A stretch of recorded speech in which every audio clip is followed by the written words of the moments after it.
It's a bird. It's a plane. It's Jason J. Lewis, the voice of Superman on Justice League Action. This is Mark Wade, writer of Superman Birthright, and you're listening to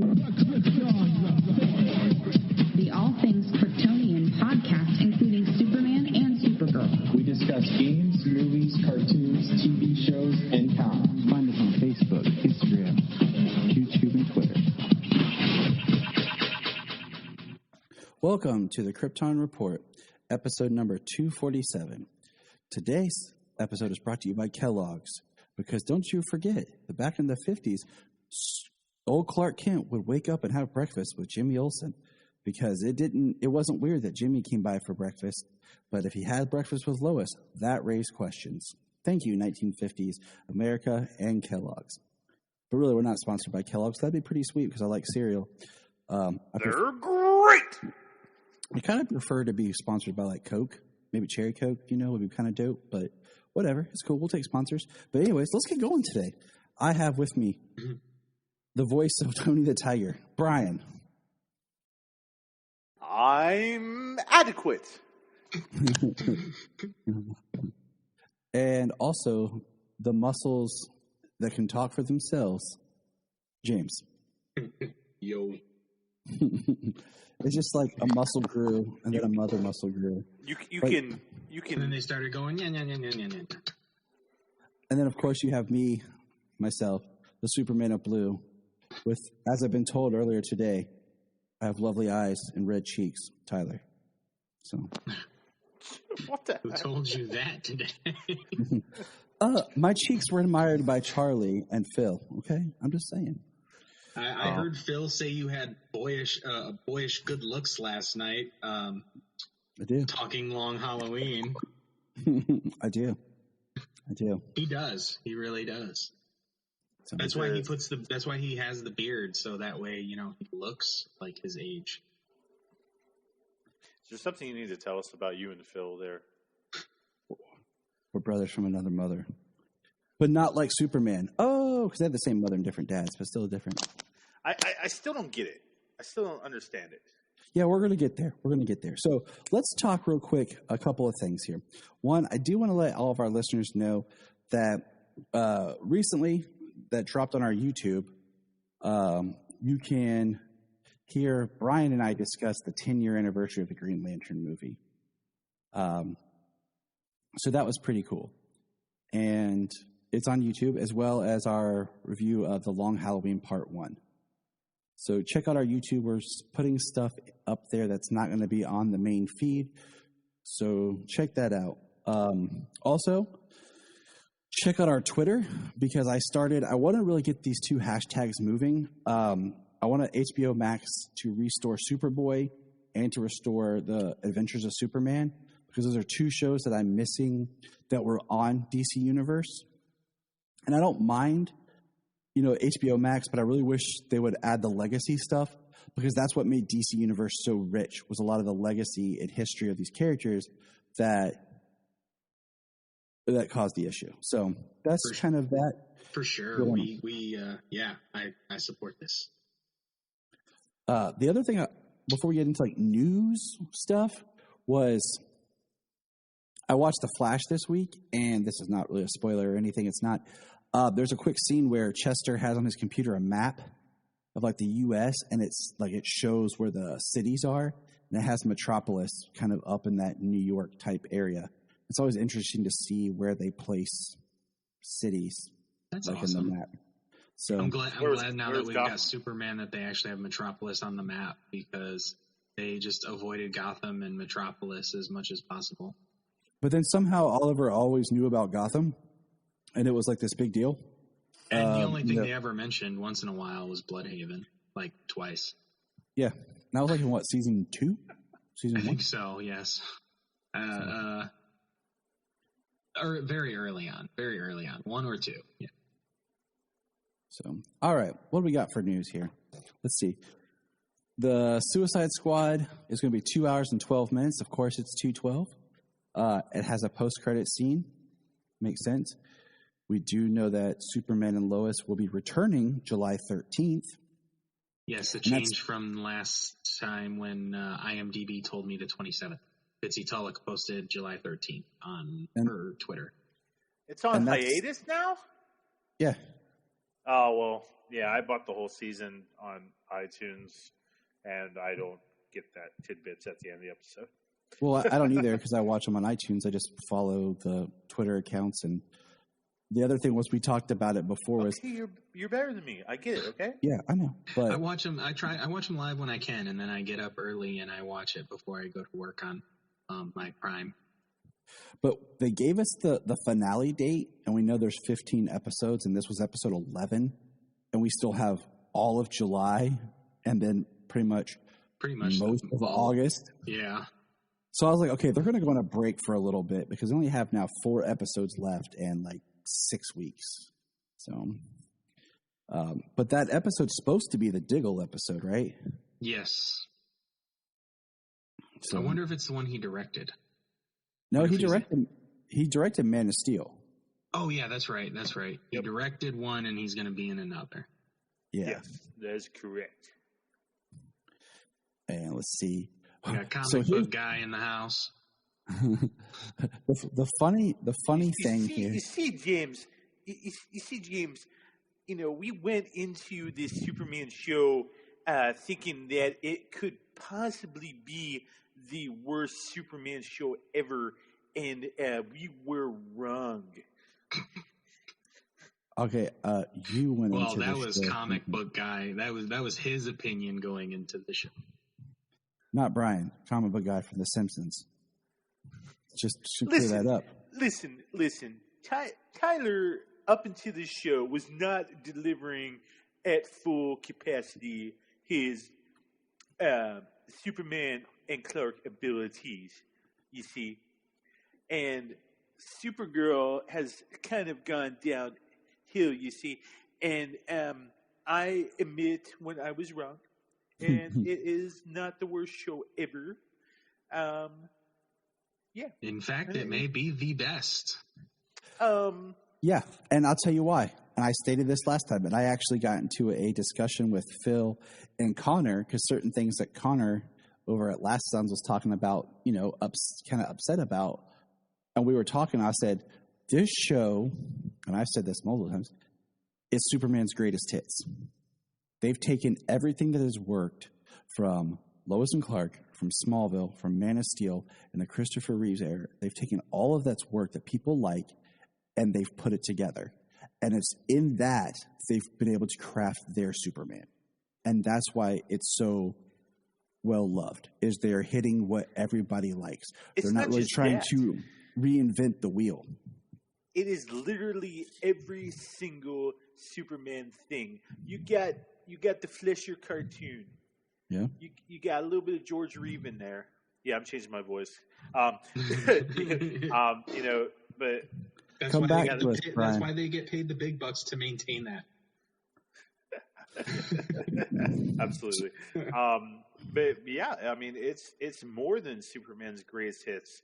I mean, this show, like, I don't know if we can go back to, well, I mean, we can talk about podcasts we had before the show even started. We said, what do we want out of this show?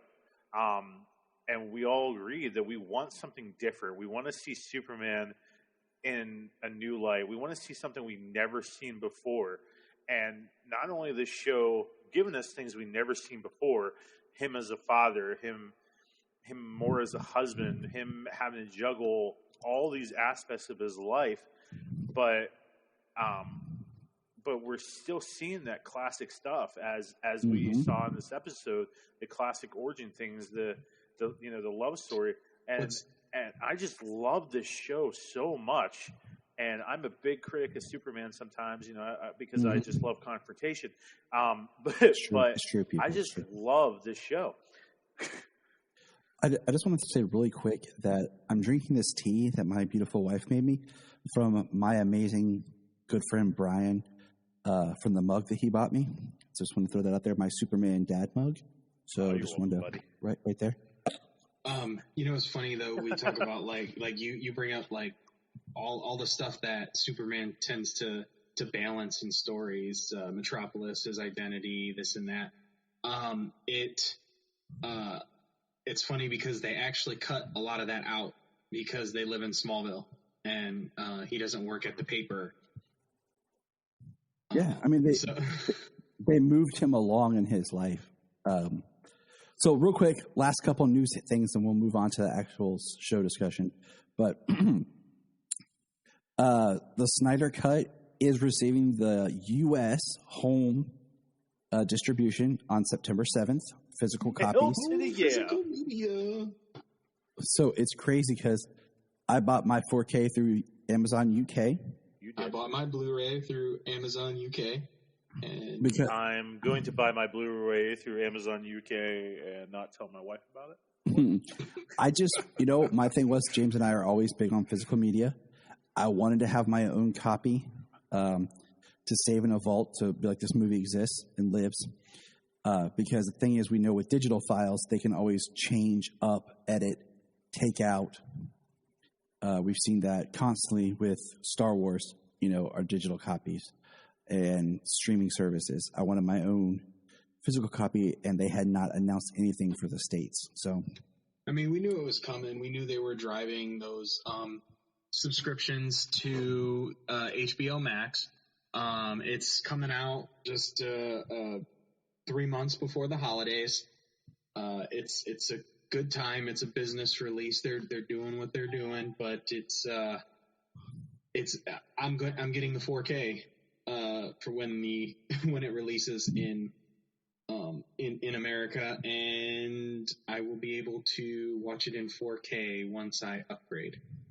And what's funny is I'm going to buy the Blu-ray DVD combo pack so that I have that backup copy for my other players, since I have the one player for 4K.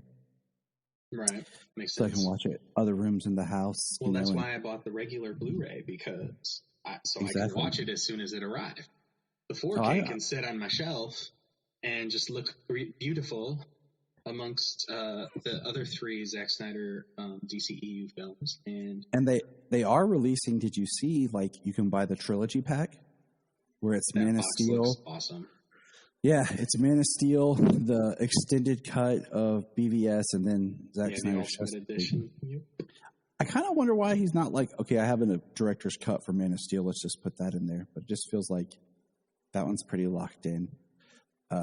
Yeah. So give it time. Did you guys see the end of the Michael Shannon interview that I shared on Twitter? He just had a quick interview with a guy. It was on Facebook. I'm not even sure who it was with, but he asked him about working on Man of Steel and Zack Snyder, and he's just he's so praising of how great of a person he is, and at the end says he deserves better. Michael Shannon's an interesting guy. He's a great actor. Okay, he's a great actor.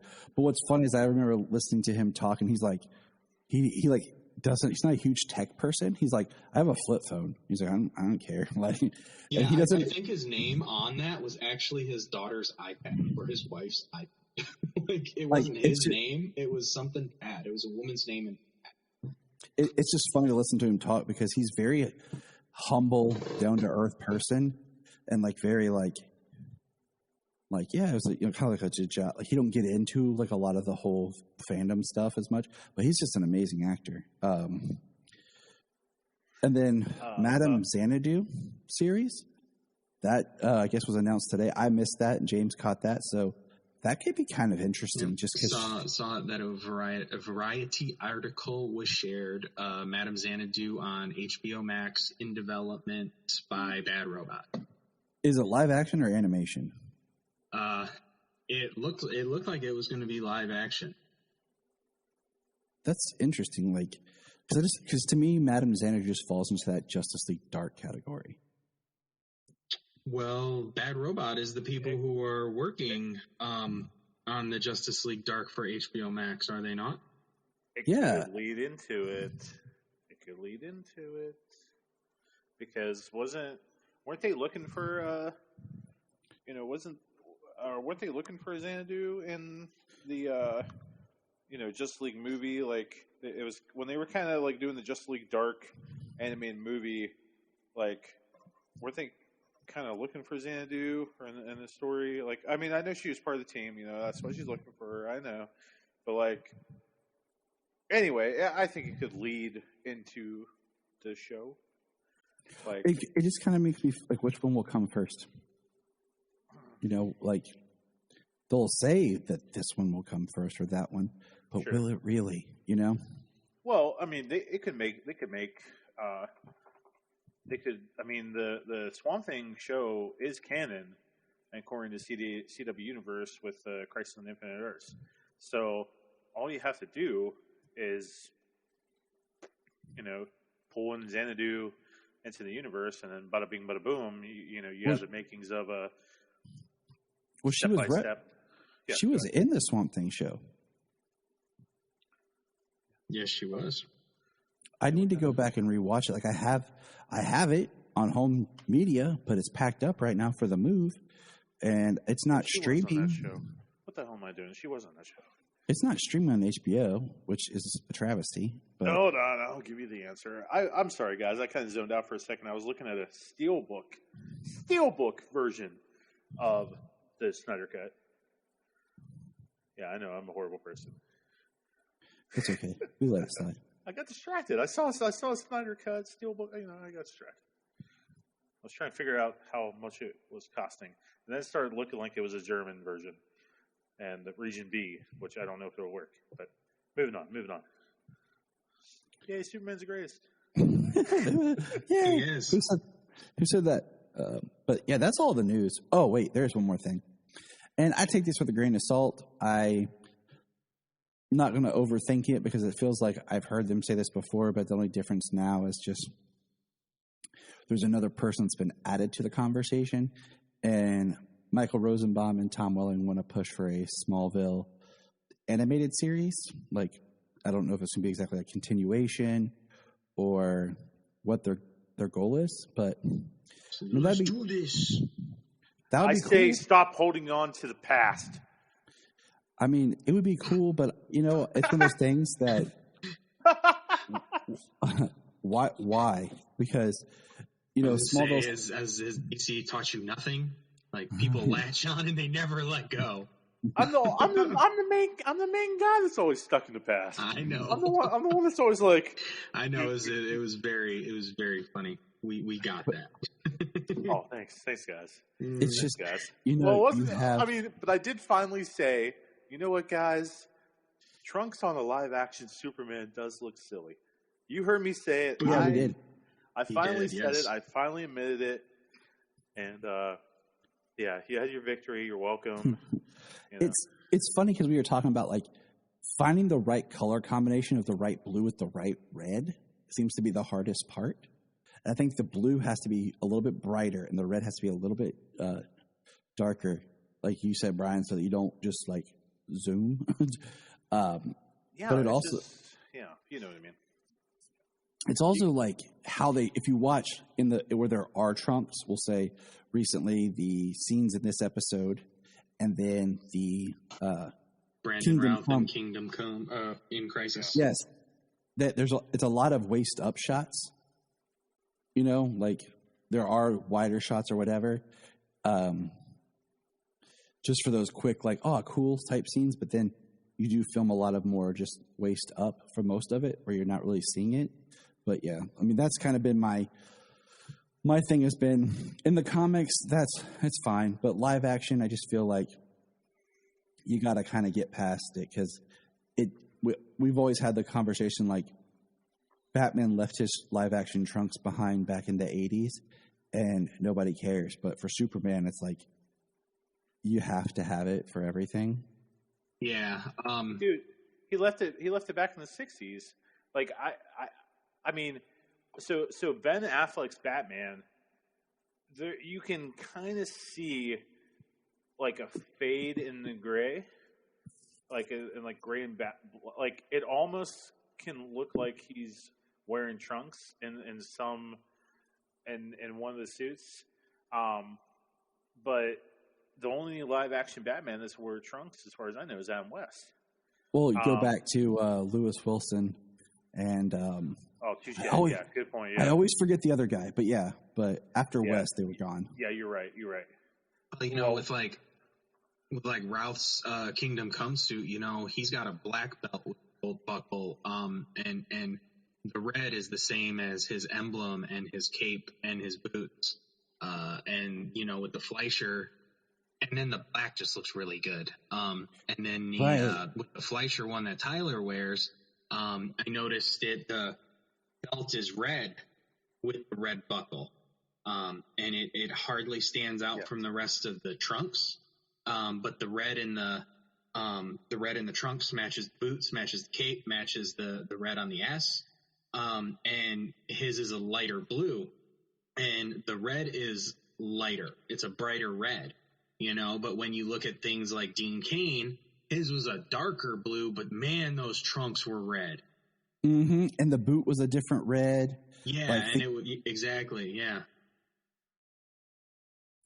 Like they couldn't get it to really all the way,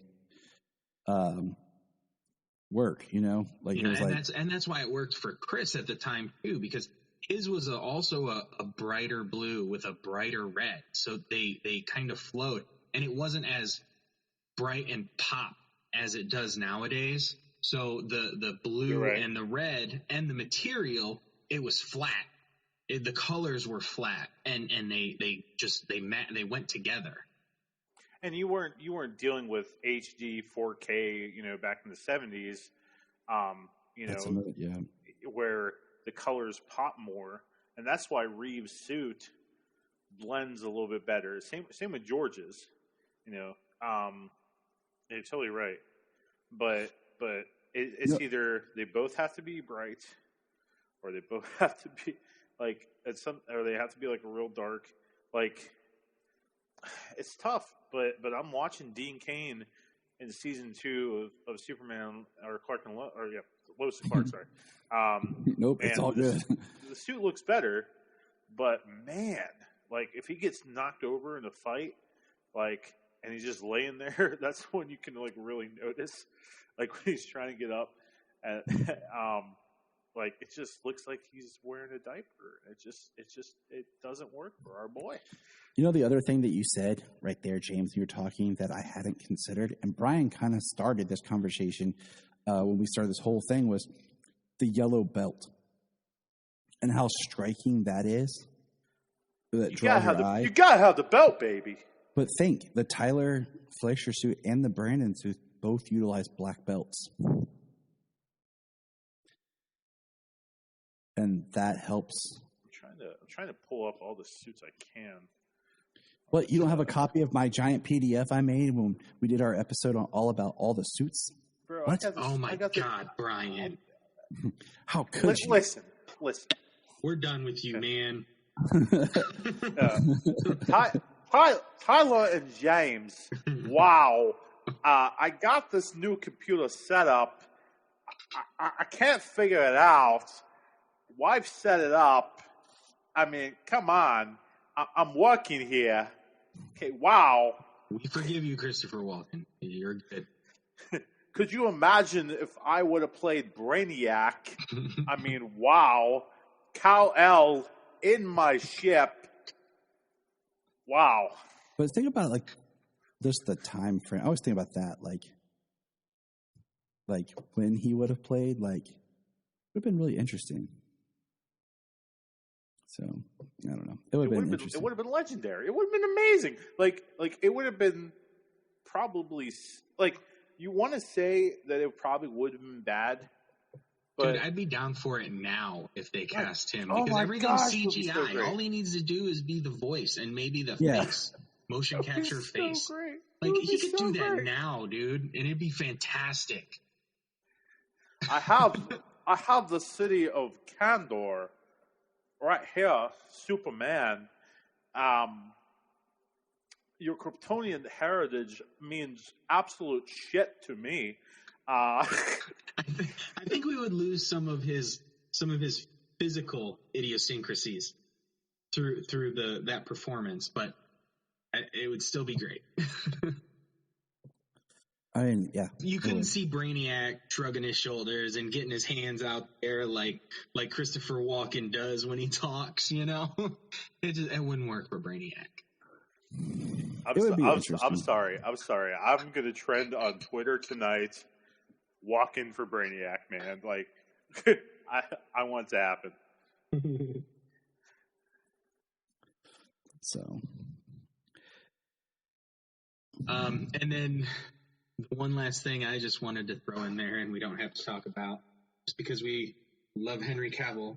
July 9th, WitcherCon. They are doing a WitcherCon, video games, books, the show, and information about season 2. Like the Red, what is it? Red, who made it? Red Project?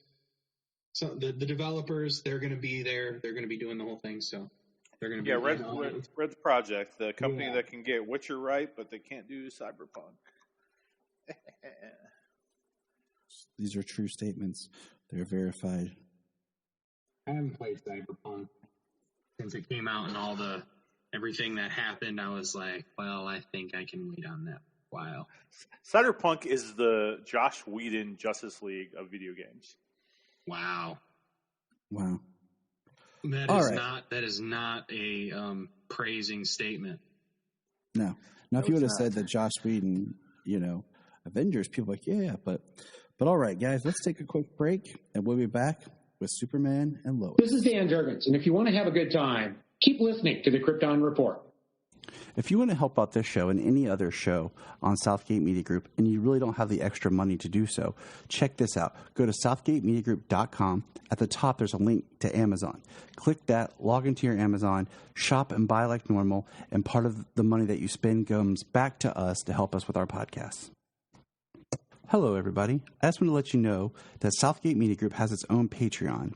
That's right. For $5 a month, you can get exclusive shows, content, and interviews with the different podcasters of the network. This Week in Geek is a Patreon exclusive only series. So check it out. Go www.patreon.com/Southgate Media Group. We are always adding new content. If you're like me and you love listening to different podcasts about Superman, I have a few that I want you to check out.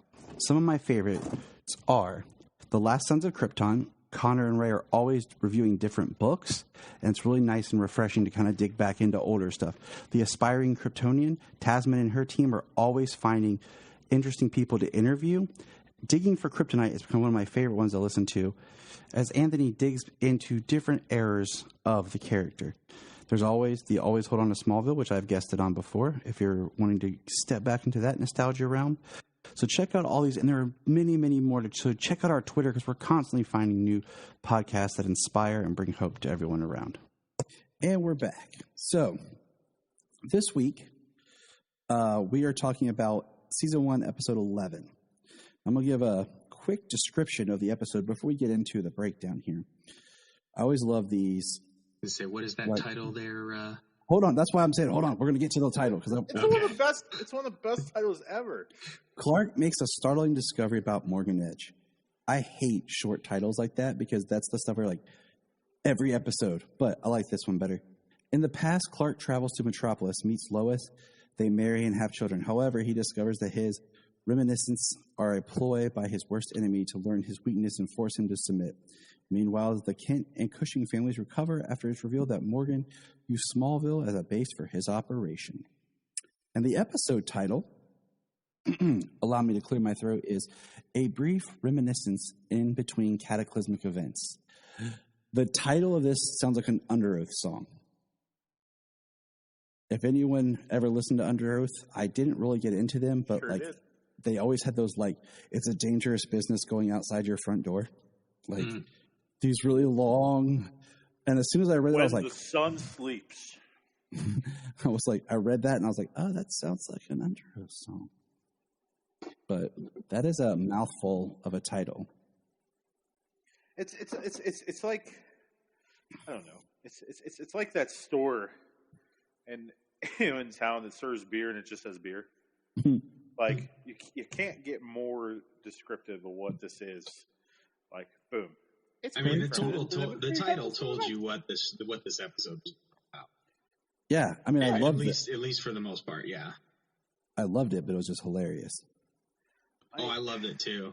I think it's a great title. For however long it may be. This episode, I mean, the whole show itself, but this episode is one of the best Superman episodes, period.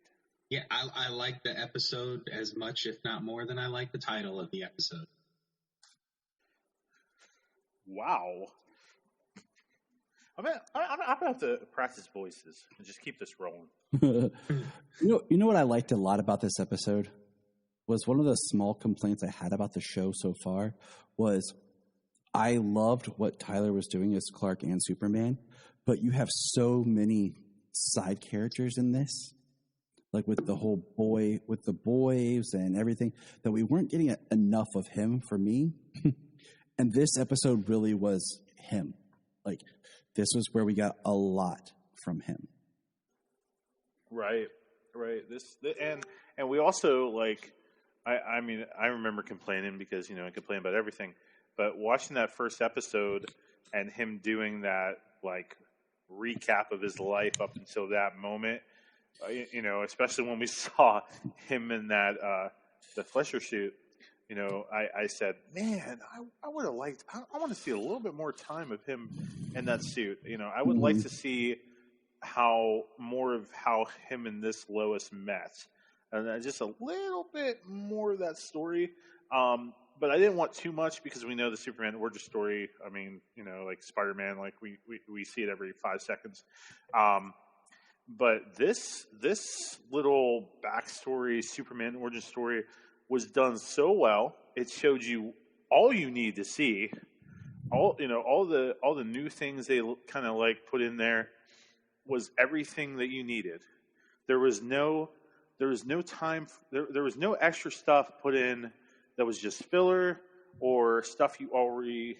I mean, it was some stuff you already knew, but it was a new take on that stuff, and it's just, man, it was so good.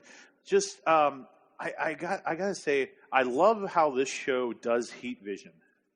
Like I was a big critic of how Supergirl did heat vision, and but this show, the eyes glowing red, I want to see that Kryptonian badass. I want to see that stuff, and oh my gosh, and just so I mean. Well, I know you're the man, you're the host, but this show gets into Clark building the fortress right away, and we see him grow with Dad Bod Jor-El. And the fortress isn't a freaking crystal spike castle either. Yeah, no. It's a cave. Like it's hidden inside. It's a mountain in a cave. Yeah. So I love like this episode. It takes us like the moment after. If you think about, we saw the episode where he gets on the bus and he's leaving. Yeah. When we saw the flashback before, and like this is him now walking, and it starts with just him walking, and he has the sunstone. And thank you, like it's the sunstone crystal. It's not green. That was always something that bothered me. Yeah, right. And green is very specific in Superman. and then we have our first kind of Easter egg callback in this scene. His jacket. Yeah. It's that. Reeves. It's that. Yeah, it's the Reeves. Jeff East.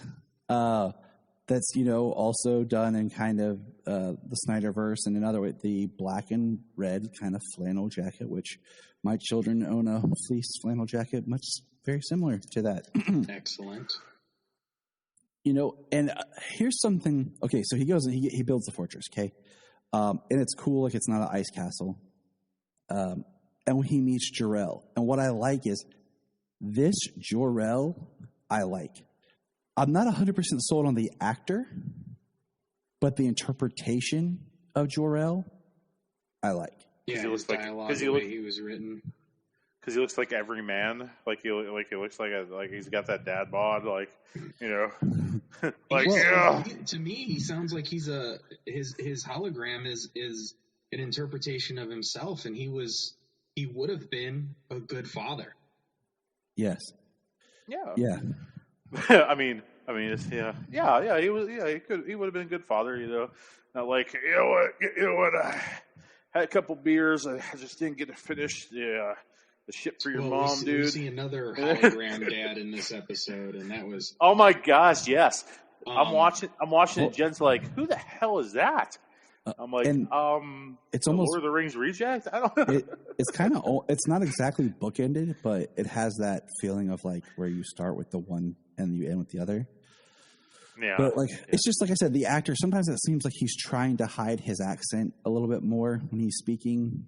And he's not a bad actor at all. Like, he's a good actor. Mm-hmm. I just, it's one of those things to me, like the casting of Jor-El has never been spot on for me. Like, it's never been like, yes, that's who Jor-El should be. So I was like, well, okay. I think like me and you and probably some among us, the interpretations that we've seen of Jor-El from like the comic books and the animated series, the things that we grew up and the things that we love. Jor-El, Kal-El was like a spitting image of Jor-El. And I mean, that's not uncommon, but like how many children and parents look like identical to one another? I always kind of thought of it like in the same way they talk about Harry Potter. Like, you're the spitting image of your dad, but you got your mother's eyes. It's like, that's all kind of was like, he looks a lot like his dad, and Kryptonians were all about engineering, so. Yes, this is true. But I mean, that's why I'm never like 100% happy with Jor-El. Like, especially, okay, well, Marlon Brando. Just like being miserable, Tyler. I don't. Hey guys. Okay? Brando was okay. Like, Bryan, Brando was yes, okay. He does. I did not like Jor-El from Lois and Clark. I definitely did not like Jor-El on Smallville. I mean, Terrence Stamp's voice, of course, was iconic, and Julian Sands is a great actor. But did not work as Jor-El, okay? No, like, sir. Terrence Stamp, you won't bow down before me. And I think the best Jor-El, honestly, is from The Adventures of Superman. I mean, Russell Crowe is good, but when you put it into that kind of like, they try to make like Jor-El too hip and cool, like as not just a scientist. Right. And I'm like, it works, but at the same time, I'm like, Jor-El's supposed to be like, he could be Superman himself. But anyways, Angus does a good job. I think the best Jor-El is Jordan Kent.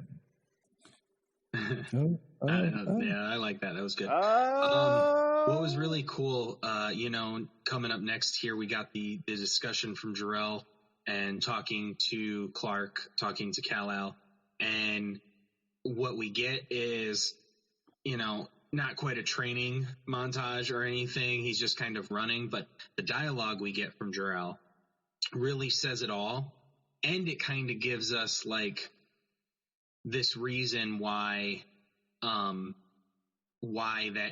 he's been gone, why Clark has disappeared. The thing that we see from the Reeve movie, he's just gone 12 years and poof, he's back. He's there. Yeah, in costume. He's there. We get this dialogue and we get this transition from young Clark to an older Clark.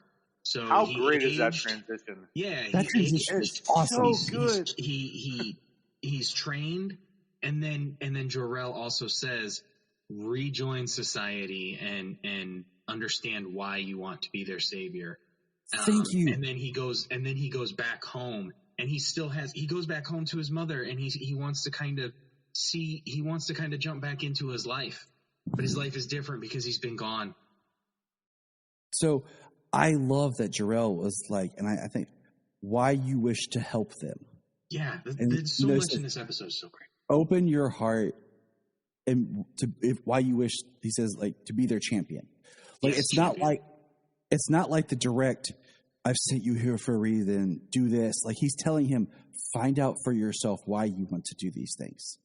Well, that's because it's a choice. I mean, that's one thing, I'm sure we didn't even talk about that I thought about recently watching Zack Snyder's Justice League when Clark goes in to get his suit, and before he takes off, Jonathan Kent says, "It's time, son, fly." Like, this is finally the time, after all of that, from the time he died, from him trusting his father, from him coming out as who he was, and then, like, this is the moment where he flies again. Like, this is the moment that his father was talking about.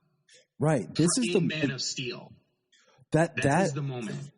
That is the moment where he makes the choice to be Superman. For sure, yeah. He decides that he's going to step in front of it, because in Man of Steel, he's forced by Zod. Yeah, he decides to go along with it, but he is forced by Zod to reveal himself. Right, and now he has a second chance where he doesn't have to, but he chooses to, and it's a great scene. And I love, like, even the homage right here to Man of Steel, where he's flying and it's a very similar kind of training flight sequence where he's smiling and I cheerful. almost hope he would crash and then do it again.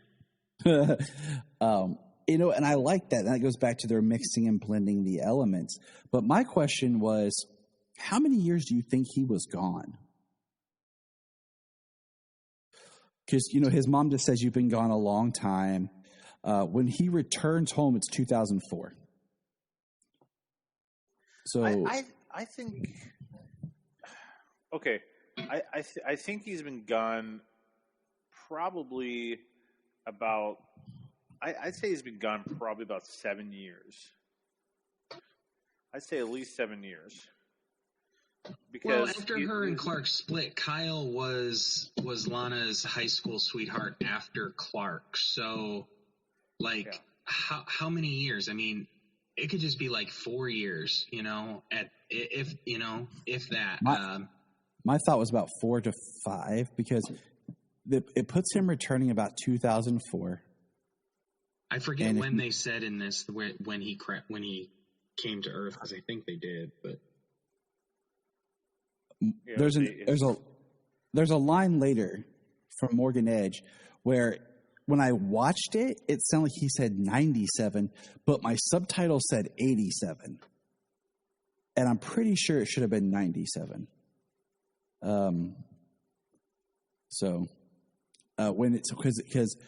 And we'll get there when we get at the end. So the reason why I say it's 2004 is because Lana and Kyle are going to the movies, and if you look at it, it says Friday Night Lights and Harry Potter. Mm-hmm. So that would be Harry Potter 3 and Friday Night Lights both came out in 2004. That's why I say that he came back to Smallville in 2004. I caught the movies, but I did not peg a year on that. Walking IMDb. Yes, Walking sir. IMDb. Now, because we also see that Lana's engaged to Kyle, and I just feel like if they were dating in high school a few years later, I don't think it would be a huge amount of time, but I don't think it would be like a right after high school kind of thing either. So, and he's talked about there's an open position at the fire station. You think about if he graduated and went into fire science, it's like a couple year program. So it's got to be at least 4 at the minimum. I think they're about 24 here. You think they're that would be like 6 years. That's roughly. what I said. I said 7 years. So I think it's about 24. I think he left when he was about 17, and this is about 24. But 24 in 2004. And then if the show takes place in real time, would put him crashing in 1980. And so that puts him like in his early 40s in modern time, which it could work. So which kind of lines up.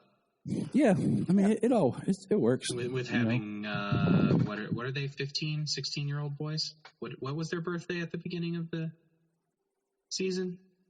Damn it, I can't remember. I think they were like 14-year-olds. I think now they're like 15-year-olds. We'll just say 15. No, they're 14. They're definitely 14. Okay. So that would put it. They were born in 2006.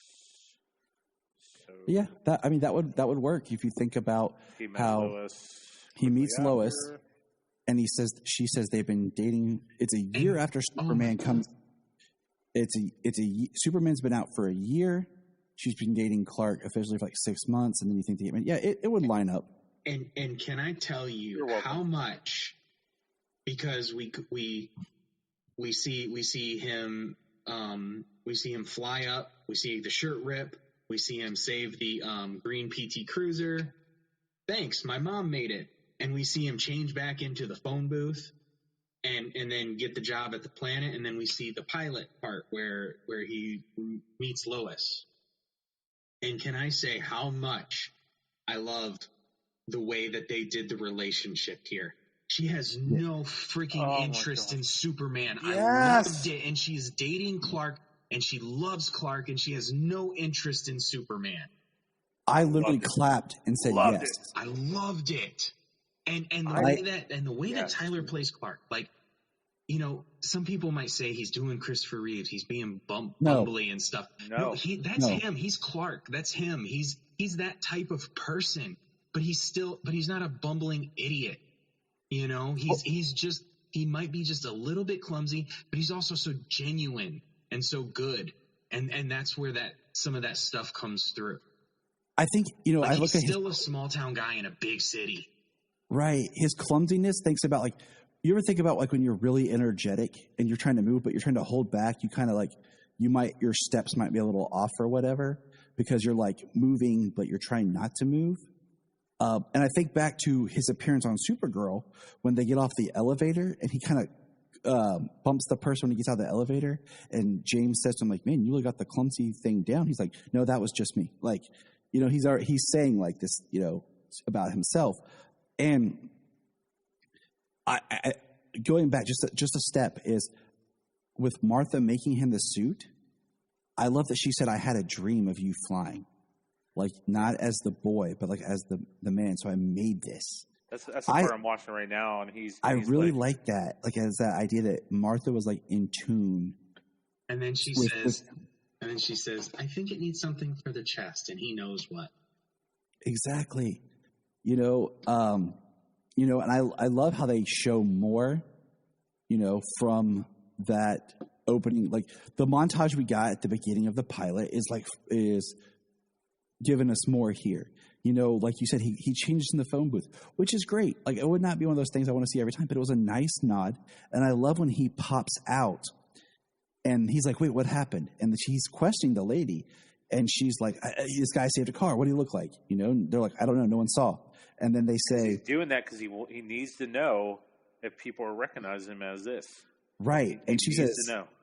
And I love how she got the lines in there without it being so obvious. She says, he flew kind of like a bird or a plane. Like that's like a bird or a plane or something. Somebody would actually say that, you know, like comparing like how he was flying to, you know, how sometimes they really force the reference lines in, you know, and then we meet Perry, and I thought it was funny. Like, I laughed when he's like, please give me a chance, Mr. White. And he says, there's no health insurance. And he's like, that's fine. I was like, yeah, he's cool with that. I'll do your dry cleaning, sure. Yeah. And, you know, we get the Lombard reference. Did you guys hear the Jimmy reference? I'm looking at the scene right now. I don't. I caught it. Try to keep up. That's what I just.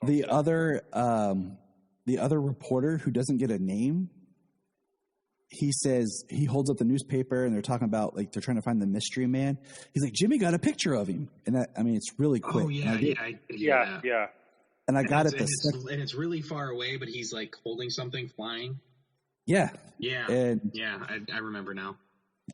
And like you said, I love when she meets Clark and they develop their relationship. And that goes back to, like, what we loved about Lois and Clark. Well, you know, Lois and Clark, the show, there's definitely, like, she was falling for Clark, and there was a little bit more of that pushback. But she was head over heels for Superman. She was totally smitten. And I love that this is she falls for Clark, and Superman's a perk.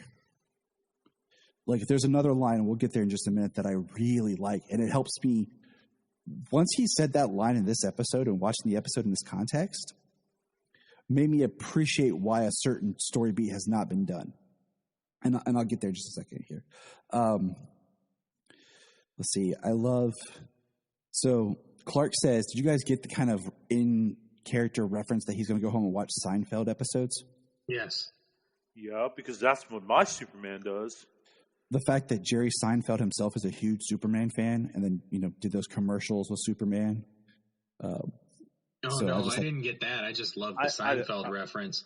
I appreciated it. The fact that it's Seinfeld is because Jerry Seinfeld, a very huge Superman fan. Cool, that's awesome. It'd been fun if he was like watch some Nick Cage action movies. Right, that would be sweet too. I like the montage. I loved Lois at this point because like I said, she doesn't care less about Superman. She cares about I cannot speak. She cares about what is happening to the people.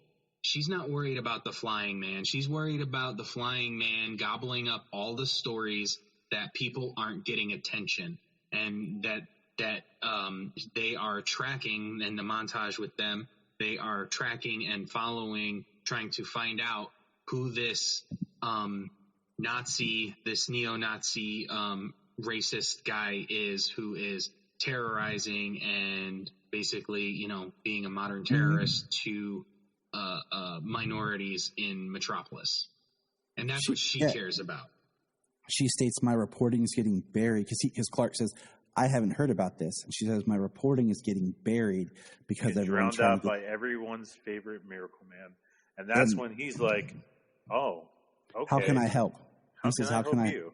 Yeah. And she says, I love that too, because, he's doing his thing and he's obviously saving people and stuff. And I'm sure he loves getting, giving people hope, that somebody is there to help.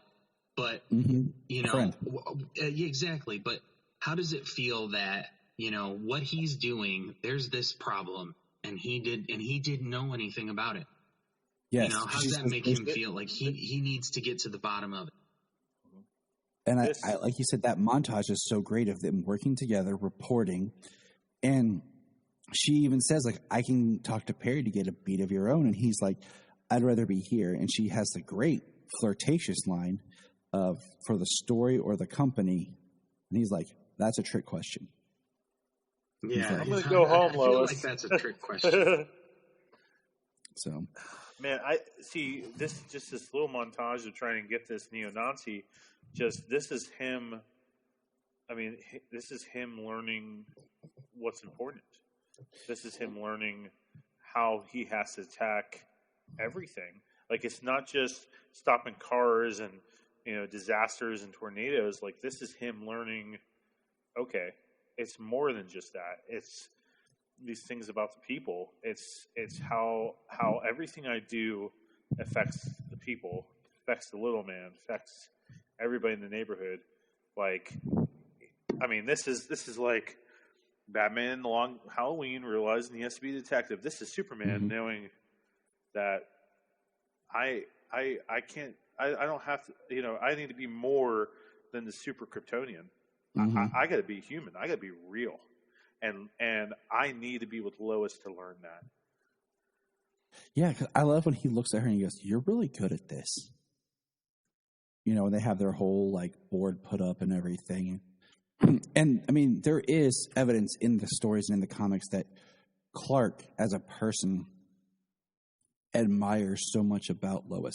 Even if you remove how he loves her, just her as a person and how, in a way, super she is, that he is in awe of her as a person. It's that deep respect. Like, this is a woman that has a mission that I have. This is a woman that just cares about everybody. Like, I want to be with that lady. And him, and I also loved, like, not only is she not crazy about Superman, she has no interest in that, but when I'm watching the part where he's going crazy to save her, and Perry yells, "This isn't track and field, Kent." I love how hard see him fly out the window. Yeah. Yes. Oh, so great. And then, this shot is beautiful. Oh, so great. The fire hitting him, and the fire hits him, and he turns and looks at her. Yep.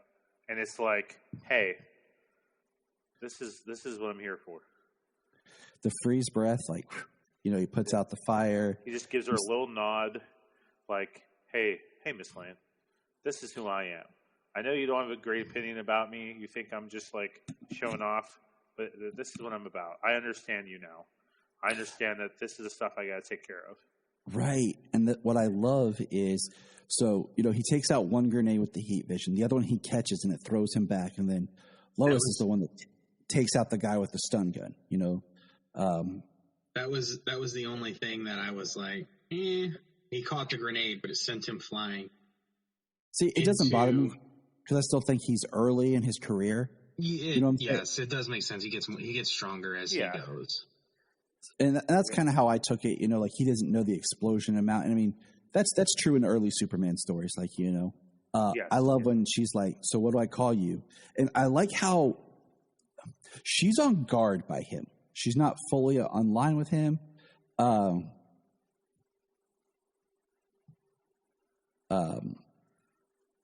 that shit looks good. Like she's not there because she says, about his name, and he says, I'm sure you'll come up with something. Red and then, blue, man. she hits when the guy walks up and, says Superman. And then, she, like you said, she's on guard of him, and then she has that TV interview with him. And then, they have the behind the scenes talk, and he hears everything. Like, he's probably never heard Lois say, I love you to him, to Clark. And, no, because she said she hadn't told. He hears it, and he's like, yes. And that gives him the push to take her home to Smallville to meet his mother and reveal his secret to her. I mean, I love that scene. It's so much. It's written so good, and this relationship is so much better than any others that have been put on the screen. I swear to God. Amen. Okay, real You're quick. Totally right. We've talked about this before, and I'm reiterating. I hate the Chris Reeve, Margot Kidder, Lois and Clark relationship. I hate it. Mm-hmm. Anyone who wants to say any different, message me. We'll talk. But I hate it. She's a total bitch to him. Because she loves Superman. She doesn't really care about Clark, and he gives up his powers for her, and that's a whole mess. Yep. Okay, they don't ever have like any type of relationship and coming together as the people they are. Right. That's why it didn't work. Okay. So when Janet, here kind of throws her like the whole thing about Superman's, checking you out, but she's like, I don't care about Superman. I'm in love with someone else. And she's like, Clark from the newspaper. We've been going out for 6 months, and I haven't said it to anyone, not even him yet. And like Superman's sitting there and like try to contain that, like that happy joyfulness, like he's would be crazy, just. But it's a great part, and I like that when he takes her home to the farm, and his mom says some things to him. She says, there's no going back from this. And he's like, I knew there was no going back from the first time I saw her. I'm watching the scene right now where the producer's talking to her, and like you can see blurred in the background Tyler sitting there, and like just in the blurred, like as soon as she says the things about him, he turns his head ever so slightly, like trying to look like he's not listening, but then when they get to the part where she says I love him, then that's when they finally show him. This was just done so well. Like man. And you know what I love is he went to the farm, told his mom, and then he goes outside with her, and it cuts back to those opening montage of him flying to reveal himself, the marriage or the proposal, then the marriage.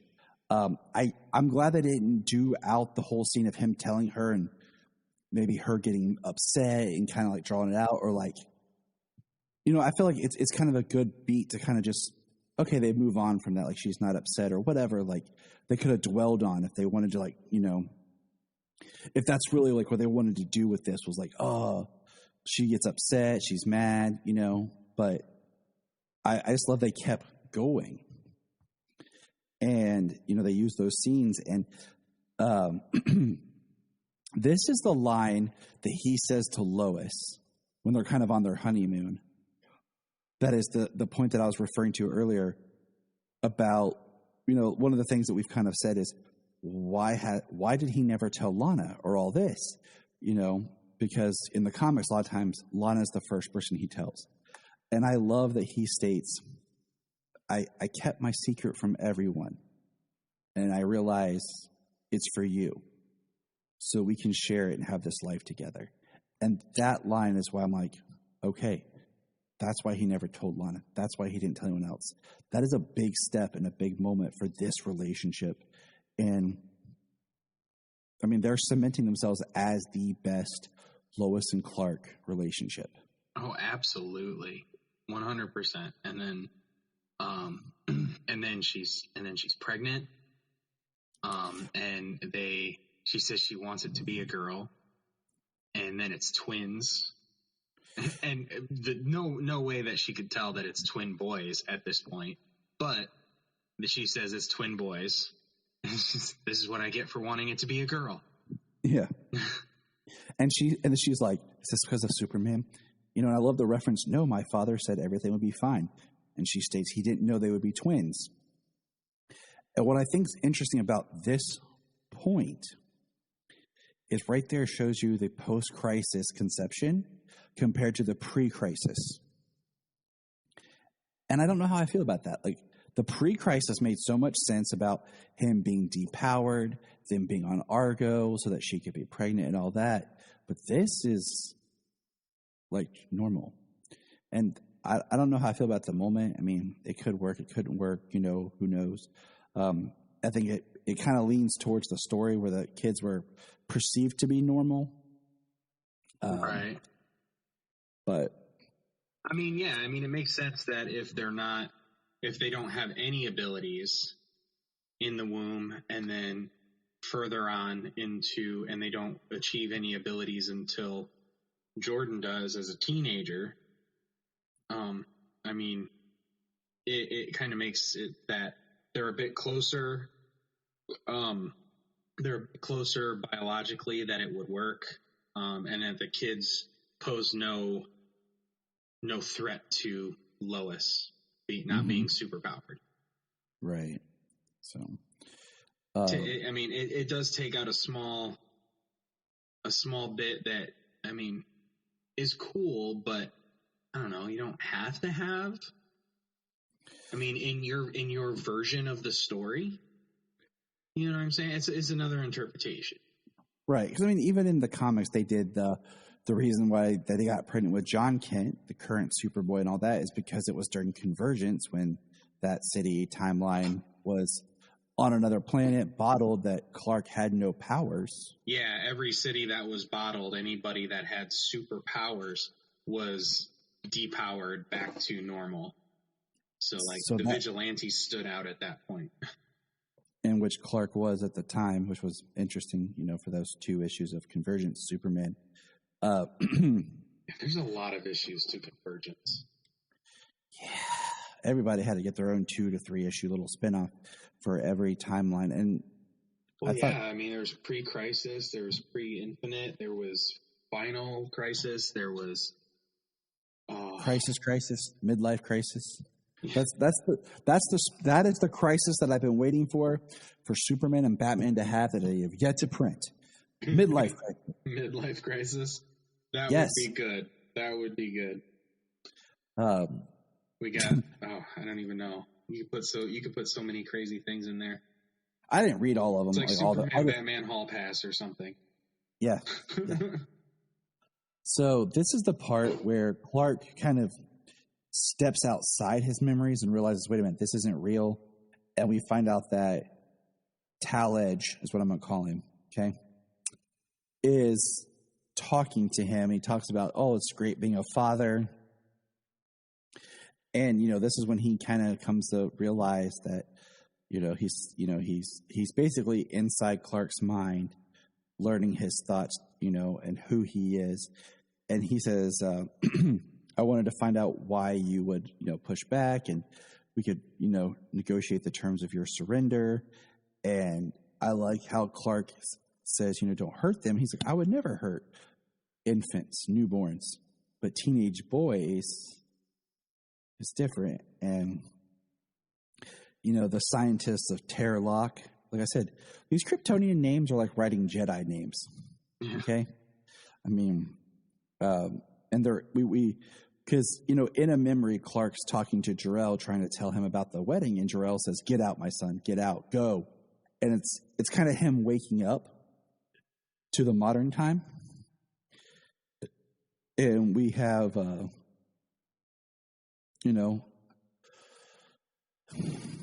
Tal Edge here in the fortress reading with a device, reading Clark's mind, and they kind of start talking. And basically, the scene right here kind of reminded me of like Man of Steel, where Zod says his goodbye to Jor-El before destroying the AI Jor-El. And I like that Jor-El's last statements to Clark was, "I love you, son," as Tal destroys the sun crystal. And I didn't think about it the first time I watched it was, does this now state like there's no more Jor-El? So this is Clark's last parental figure gone. He lost his mother at the beginning of this. Now he's losing his Kryptonian father, the guy, kind of his guiding light of Krypton, like his tech, his science that he had potentially. Okay. I thought that was a big step. And then, the fact that Tal Edge here says, "My greatest disappointment was you because I always wanted to have a brother." And it reminded me very Aquaman and Ocean Master. And as some people have stated, this is like doing Zod with a little bit of a different level. So you're not doing Zod exactly, but you're kind of doing it different. And it's also interesting that nobody's reflecting on the fact that Clark used to work for Morgan Edge. So, and yeah. Yeah. So I mean, it's pretty cool, the device, getting into his head. I mean, it's an explanation for what they did before. We've seen it before. We saw it in Man of Steel, Zod getting into his head. But it was really cool, him using it to find his weakness, find out who he is, how he could force him to do what he wanted. And it worked, Yeah. Here's my question. Do you think that this current storyline and this character will affect the comics? I feel like they do things on the shows and they filter into the comics. Like, it was interesting by the time in the comics they did that moment that everyone forgets actually happened, where it was called DCU and it was YOU. Mm-hmm. It was like the soft reboot of the New 52 right before they did Rebirth, where you had the depowered Superman, Wonder Woman was, Ares, and Aquaman was starting to look a little bit more like Jason Momoa, and they did the Flash, and they put the red behind his symbol to match the TV show, right about the same time the TV show went to the classic white. But I feel like with Superman shows, I don't know, like, we haven't had one while the comics were like really running in a while. Do you think the Tal character will bleed in or not? I mean, it's a possibility. So it's absolutely a possibility. So it's interesting. But then this is where we kind of catch up now. We're done with our reminiscence. And we find, we cut to Kyle, and he's with Lana and Lois, and he's like talking about the bad headache, and he talks about how the town's probably going to blame him because he's the one that would like champion for Edge. And he, we find out that that basically the cover story is how they had to convince everyone that Edge was doing some sort of brain technique and leaving out the whole alien consciousness side. And like I've said before, I think Kyle's written well. He's believable. He's not not overdone of like the bad father or whatever. He's a believable character. And I like that he humbles himself here and apologizes to Lois for how he's treated her. And it was a good scene. Well, he was never a bad character, you know. Like Right. he did what he thought was right for the town, the place he cared about, the place he grew up. You know, and the town's been going through a lot. And he's a firefighter, so they also deal with a lot. And he's just been he's had things difficult for a while, and it led to him having a bit of a drinking problem. So, you know, him feeling sorry for letting Edge in here and in Smallville and championing for him. I mean, I think that I think Kyle is just very relatable, you know, like he feels like a real person. Yeah, like you know, I mean, how many times do us I mean, Kyle is the guy that Kyle's us. I mean, you know, it's not like Kyle's the guy that like he tries to be a hero. I mean, he's a fireman. Yeah. You know, he has no superpowers. He doesn't make a lot of money. He has a hot ass wife like we do. You know, he has 2 daughters. You know, but every chance he wants to get ahead or to feel powerful or to feel like he's, you know, every man wants to feel like they can take care of stuff, and Kyle kind of is the everyday man Lex Luthor kind of here, you know, like he looks at Superman, he looks like guys like Morgan Edge. Well, I mean, Lex doesn't look like Morgan Edge like this, but you know what I'm saying? Like he's us looking at these guys with money, looking at these guys with power, and he wants a part of that, and I can relate to that, you know, and constantly screwing up as you're trying to deal with the depression and the feeling of powerlessness. Like, you know, Kyle can, you know, at times be a douchebag character, but I get it, man. Like, I understand that. And for him to apologize to Lois and, you know, him to have these moments where he can be there for his daughter, like, I hope they don't. Like, I was worried that they were going to kill him off in the first season, man. But and, you know, we even said something it's like, not over yet. What's that? Yeah, he could die. Yet. Yeah, you're right. I mean, he could die heroically if there's like a fight against Morgan Edge and whatever he throws out, you know. But sure. I think we all went into this kind of already hating Kyle because we expected more of like, it's not Pete, you know, the dead end like man. And I'm still pulling for Pete to show up, by the way. So yeah, I mean, if he does, you know, he could bite it in a heroic way, and it would be really bad. And then Pete Ross comes back to Smallville. I mean, that could be really cool. Because I mean, I think the thing is when you're thinking about how well they're writing this story, if they can't find a reason to have Kyle's character continue, like what would be his contribution? You know what I'm saying? Like, yeah, but you don't want to see. I mean, we don't want to see him die. It's just speculation. No. I don't want to see Kyle die just to get Pete Ross in there. I agree. It's just kind of like, you know how there's certain shows and CW shows where you have that one character. You're like, I like this character, but they don't know what to do with the character, so they just kind of keep giving them BS and dragging it out, and eventually they let the character go or kill them off or whatever. But by that time, you're tired of the character because they fumbled around for a while with them. So these writers seem like very Iris? Solid. No, I was started from Iris from the start. My bad. Yeah. Well, Malcolm Merlin was one. Yeah. Even Captain Lance, you know, after a while, like they ran out of things for him to do. Joe's almost getting there. Joe is there, but I feel like they're finding like the lesson Joe. They're giving him a story, but they're it's almost like they're finding a way for Joe to step out. Like, but I love Joe. Like, he is the best TV dad of all time. Absolutely. I don't care what anybody says.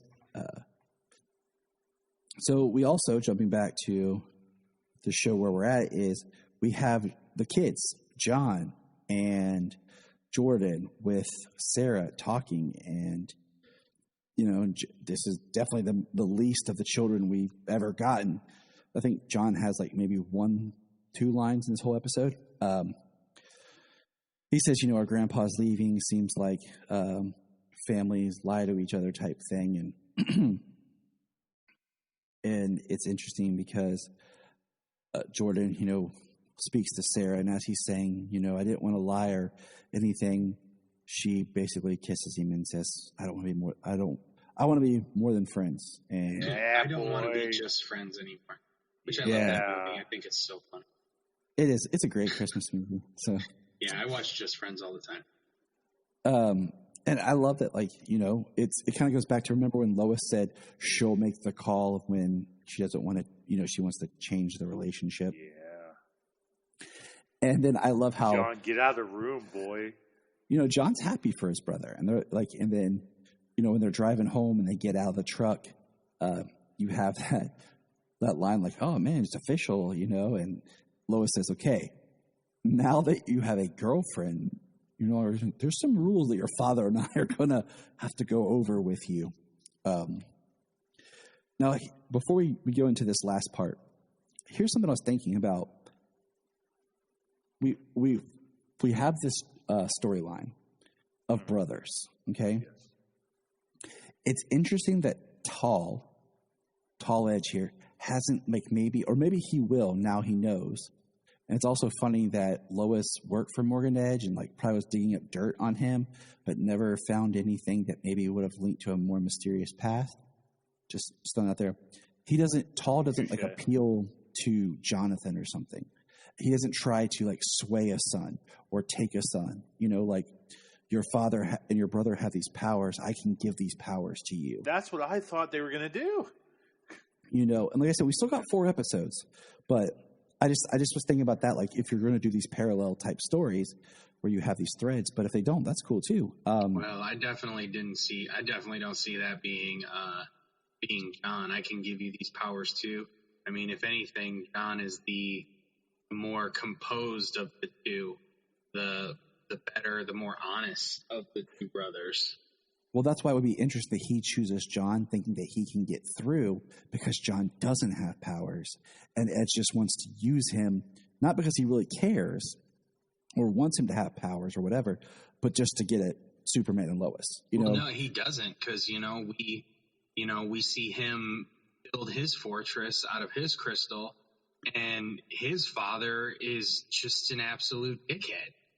Hold on. We're getting there. His father looks like.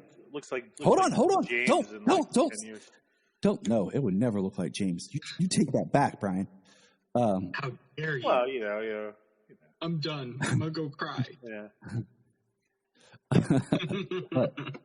He is. But yeah, never mind. We have the great line of, oh, it sounds like Dad's home, and it's Morgan drops down. He says, "Your Uncle Morgan thought he'd stop by to visit family." I thought that was kind of a fun line, and I love how on command Jordan produced his heat vision. He stepped forward and it wasn't like he had to summon it. He just, boom, he was in there. Whoop his ass, T-Bass. And of course, what do you call it? Morgan knocks him back, and he goes to kill Lois. He says, I'll keep your kids alive. And he goes to use his heat vision to kill her. And then Clark drops in. And this right here made me think very episode 3 of Star Wars. Because he says, I'll do whatever you want. Just leave my family. I'll submit. And he's kneeling. He's bowing, And then we find out, because I like how he turns to Lois and says, I'm sorry, we need more time. Like, he's trying to buy time. And then we find out that Morgan built his fortress, like you said, he built a desert fortress. He said he liked having the sun on his face. And I like I like how they do this shot, because when I was watching the first time, I didn't quite realize what was going on, because he says, my home. And it looks as if he turns to look, and when he does, you see a person walking. And I was like, who are they looking at? But then I realized that was the transition to the flashback. And I like how we see this kind of parallel creation of like a desert fortress for Tall. And then he goes in and puts his crystal in, and his father comes out looking like Palpatine. Okay? Straight up, scary, haggard. And this is where we get the line where he says, the actors sound like he says 1997, but my caption says he said 87, which wouldn't, I don't know, would it work for him? Like, how much older do you think Morgan Edge is supposed to be? Like, because I'm thinking, like, how old is he right there if it's 87? Like, is he like 15, 16? You know what I'm saying? He was an older child, maybe, 9, 10 years old when he arrived here. Clark was an infant. So that's why I'm kind of like. So I mean, even if they came at the same time, he's still older. I mean, he was born first. Yeah, but I'm just saying, like, if it's 87, I don't know. Math, man. Maybe it is 87. Maybe it is. By the time, carry the one. Yeah, but I don't know. I'll sit down later and do the nerdy math. My wife will be like, "What are you doing?" And I'll be like, "Nerd math," and she'll be like, "You're stupid." No, she won't, because she's cool like that. She'll just be like, "Let me help you." Oh, you need my wife to help you? My wife will tell you you're stupid. I know. That's why that's why I have my wife. You're welcome. My wife backs me up and has my back and supports me. Well, I mean, my wife supports me as well, but she also will tell the truth, and I am stupid. The truth is just from a certain point of view, Brian, and your wife's disposition is different. I think Curly from the Three Stooges said it the best. Truth is stranger than fiction, Judgy Wudgy. But yeah, so basically at the end we see that Tall is basically tortured by his father to alleviate pain, because when he asks if any other Kryptonians were coming, he says there's that weakness again. They ask if the Eradicator has arrived. It had not arrived yet. And I think that's interesting, because that goes back to that episode where we see that thing crash at the beginning, and Morgan Edge. He's been waiting for it for years. Yeah.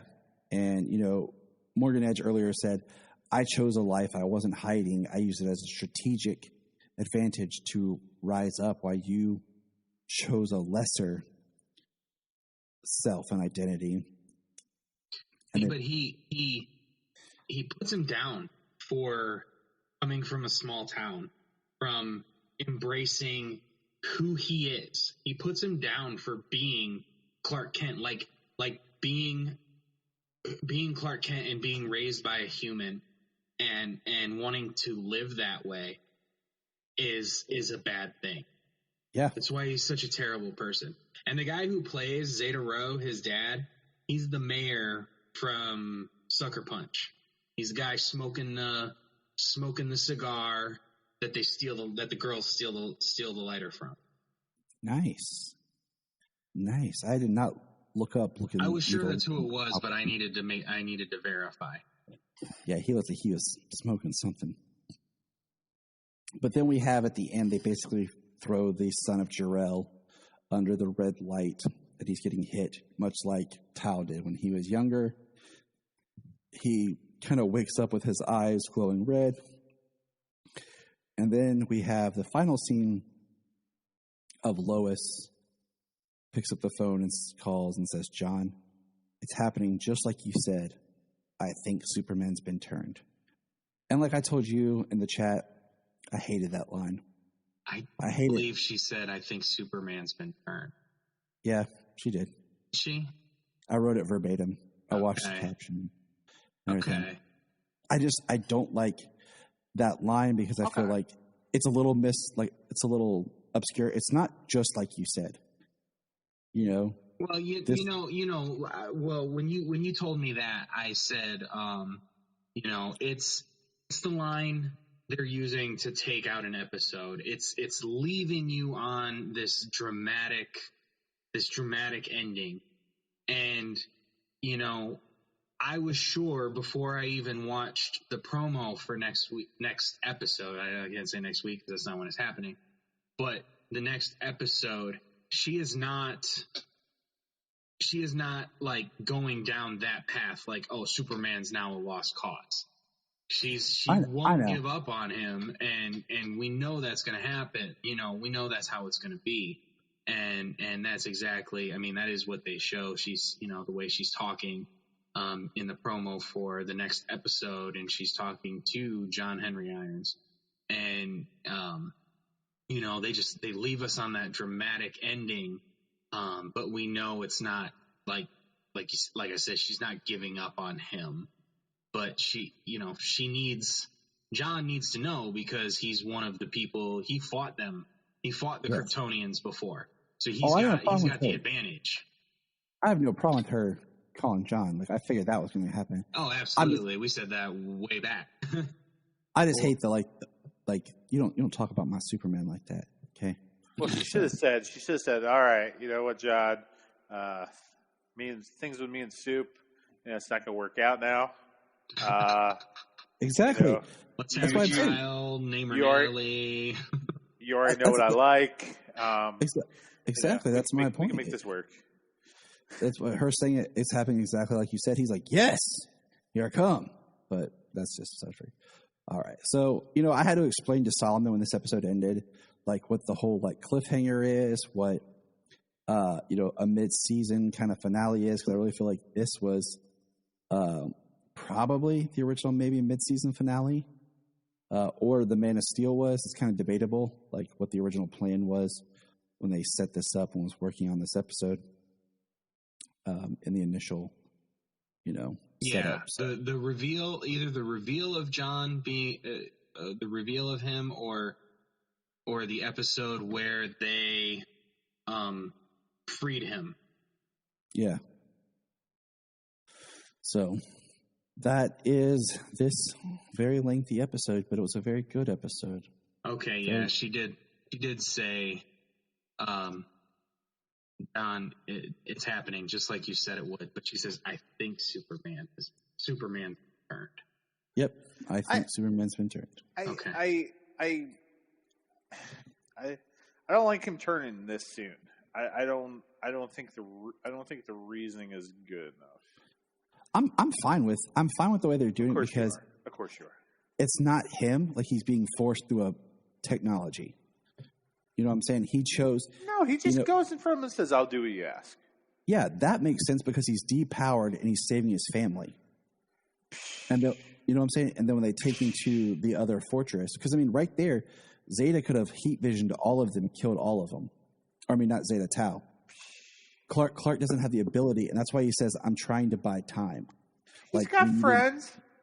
He's got friends in low places. At that moment, you wouldn't do anything to save your family? His friends aren't going to be able to get there. His friends aren't going to be able to help or save in that moment. Unless he signaled Barry and Kara, which we're still debating on where this takes place and where's Kara at, nobody's going to get there in time. Maybe Martian Manhunter. You know what I'm saying? Unless he signaled one of those, nobody's coming. Listen, you boys are in an apocalyptic situation. Your family's in jeopardy. I'm morbidly obese, but I'm telling you right now, you give me a call, I'm there in seconds. Okay? Because that is what heroes do. Yeah, but let's just think about how fast he had to fly from the fortress to get there with very little power. Unless he had a reverse breath and maybe I've been wearing a fat suit all along, and I really am a hero from the future. You do not know. That's a twist. But you're welcome. Any final thoughts before we wrap this up here, fellas? I praised it this whole time, so I think I'm good. This might be one of my favorite episodes because there's so much in it that I liked. It was, one of the best episodes of the season, and with a lot of good episodes. So I still understand how he's his brother. I still understand how that's worked out. Because the way I see it is... So Laura was married to Count Ugly. Yep. And she was like betrothed to him, right? Yeah, she was binded to him. It helps if you look at Krypton and how Seg was being bound to Nyssa. Right. And I totally understand that. Yeah. Yeah. So what they're saying is like this, Count Chocolate or whatever, Count Fatula, whatever. He was binded to Lara. They had the kid, but Lara fell in love with Jor-El. Yeah, because Jor-El supported her theories and revelations about Krypton going to hell, right? So they fell in love and they shared. So she was already married and she cheated, or she divorced the dude. Like what? Like that's where I'm losing it. And I think that's where they haven't got into it, because if you think of it in the fact that they were bound almost like as a legal thing. That's why I say go back and look at the show Krypton. It helps give you the framework to Zeta. And they're probably doing the same style of how children were created as they do like in Krypton and allude to in Man of Steel. Sure. Yeah, gotcha.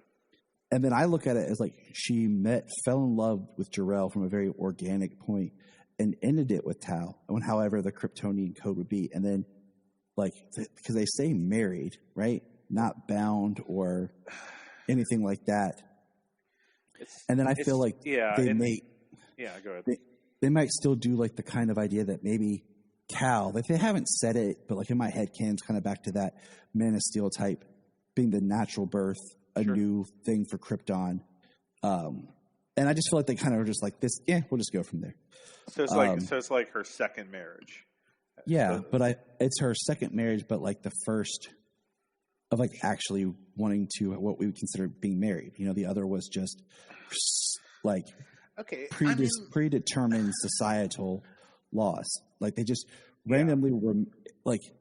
I think there's a line in Krypton about like they randomly assign like coupling to further the species and not have as much cross blood matching or whatever. So yeah, and then I mean even like I said, if you look at Krypton the show, where in that you find out that Seg not only has Jor-El with Nyssa, he also has Druzad with Lyta, and Druzad and Jor-El are half brothers through that whole thing. So it's like they reverse engineered that in a way and applied that same situation and concept here. So, and they're just kind of like I said, they're just kind of like skipping over. Like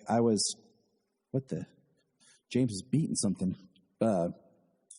They're kind of, applying that logic here, and they're kind of like, Lara was forced to marry this. Kind of like, think about like fairy tales or Shakespeare stuff. Like you're forced with this person, but I really love this person, and that's who I want to be with. So, that makes sense. I mean, I was just trying to understand because I'm not as tarp as a shack as you guys. I want to see. I really hope we get this like really awesome finale of Diggle, Steel, Lois, Superboy, just whooping ass. That's what I want to see. I almost wonder if Jonathan's not going to get powers by the end of the season, but I don't know. That might be something to explore for season 2. Mm-hmm. Yeah, I'm telling you, I think Jonathan's thing is like speed. Like it's going to be something like speed, like he's fast. But all right, so we're going to end it there. Thanks all of our listeners. It was a great episode. We look forward to when it returns in July. And remember, the Krypton Report is part of the Southgate Media Group network of podcasts. If you have an interest, check out Southgate Media Group to see if your podcast is there. I bet it is. At the Southgate Media Group website, you can sign up for our newsletter. You'll get info on all the shows, and you can find what you want. You'll also find links to our sponsors, where you can get great products and support the podcast.